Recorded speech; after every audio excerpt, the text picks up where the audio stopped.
Hey guys, Jackdaw here in the flesh. What an incredibly exciting month we've already had of tinfoiling and speculating about an actual Dragon Age 4 conceptual trailer with in-game shots, artwork, and prototypes of gameplay. Sari and myself have already broken down, analysed, and delved into many aspects of this trailer already, as you can expect from the two of us. We've had a ball with it, and this trailer was merely a developer diary creating a mood for the next Dragon Age. Imagine the videos we'll be creating when we have a story or gameplay trailer. It's honestly going to be an amazing time. However, for now, with this behind the scenes trailer, I have three main takeaways to share that I feel outline and highlight what may transpire in the next Dragon Age, or at least what I believe this trailer tells us going forward. With that said, the first takeaway I have regards the dark fantasy tone this trailer indicates for the future.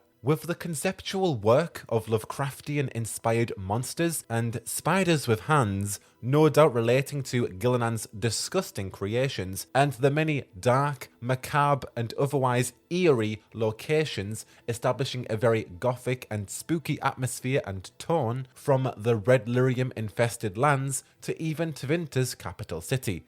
It's all looking very dark fantasy, which is a return to form of Dragon Age's original, morally ambiguous, overtly tragic world. You see, Dragon Age Origins was enriched with this dark fantasy theme, and it really set the bar for how dark a game could be, at least in 2009. The game encompasses many evil options, like killing Connor, a very young boy, but first you need to knock out his mother to then deal the final blow against a desired demon, and the majority of us are still having many nightmares about seeing brood mothers for the first time. In short, the dark tones of Dragon Age Origins really defined the franchise. It'd make for a welcome return to have this dark fantasy approach make its way back. With the assumption of Solas's plan to destroy 4's and in the process restoring his own time, it most certainly seems like the core of the next narrative will be nothing but dreadful.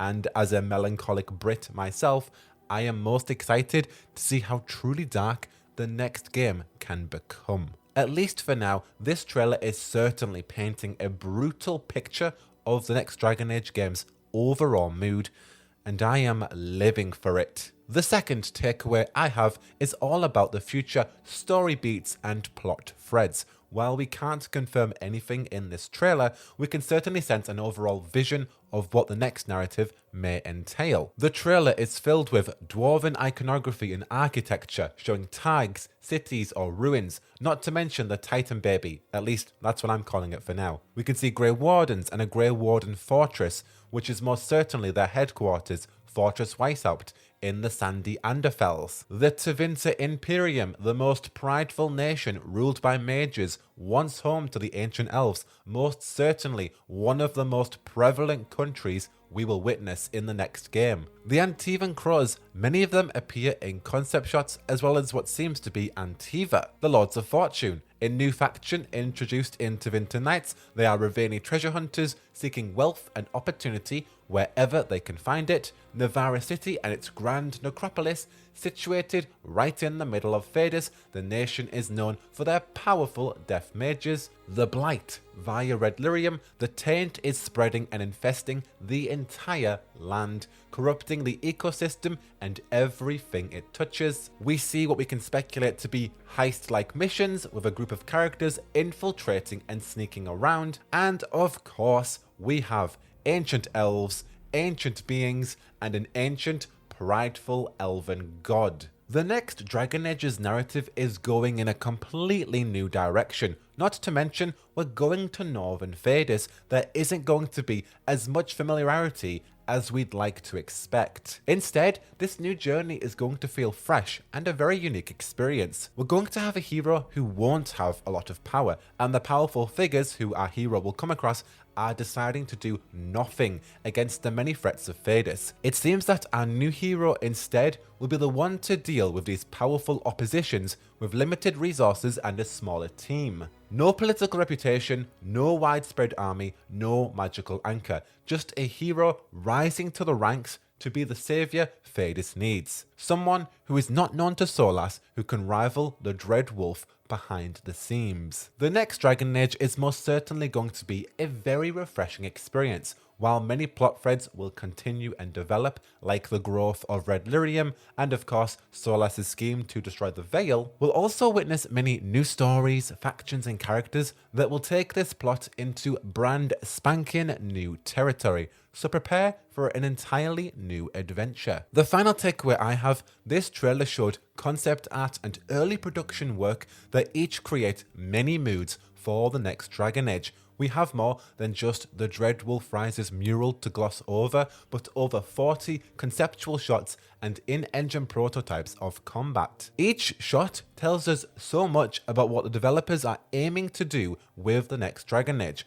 As I've already said, we can see dark fantasy tones and themes throughout the concept art, and there are many story threads and plot beats encased within each shot. However, with each shot just being concept art, it obviously means that not everything shown is going to be in the next Dragon Age. While the artwork reveals many locations, areas, enemies, characters, and so on that provide an overall vision and many insights into what BioWare would like to do with the next game, it doesn't rightly confirm it, unfortunately. For instance, there was not a single dwarf character shown throughout the trailer. While we did see dwarven iconography and dwarven architecture, we didn't actually see any dwarven characters, nor did we see any in the companion shots. But just because there hasn't been a dwarven concept piece shown or created just yet, doesn't mean that we will not see or have a lovely romanceable dwarf in the next game. It simply means that this concept art is showcasing very early work of the next game. And while it is worthwhile speculating and tinfoiling, hence the number of videos I've already created on this trailer is just showing the direction of the next game. Nothing is confirmed, it's all just harmless speculation on actual Dragon Age 4 conceptual work. However, to back up my reasoning for breaking down the concept art so avidly as I have done, if we look at Inquisition's concept art, it showed many key things about the game well before its release. For example, Solas is seen in the concept art always behind the Inquisitor, shadowing them, scheming a plan, and looking very suspicious. His entire betrayal was hinted at even in Inquisition's early concept art, so it is always good to read into things and speculate at least a little bit, guys, because the developers are always trying to tell us something. If that's just a mood or a plot theme or a character's motivation, that is still something that is going to have an impact in the next Dragon Age. Anyhow, this is just my final takeaways based on this behind the scenes trailer. What are yours? Is there anything else that you're taking away from this trailer? Let me know your thoughts down below. I do have a Tinfoil Tea Party podcast coming out this week as me and Saria are giving our extended trailer thoughts on not just this behind the scenes trailer, but also the EA Play tease. So if you want even more speculation and tinfoil on things that we feel we haven't discussed just yet, stay tuned for that. And on an end note, I'm trying to do more of these vlog style videos, so please do tell me down below what you think. I don't have the best camera in the world and my lighting is all depending on the weather at the moment, but if you would like to see more of these, do let me know and I will, invest in more gear and try and make improvements along the way. But all in all, you are in the perfect place for all your Dragon Age needs, so why not hit that subscribe button to stay informed. But until the next one, I have been Jackdaw, and I should go.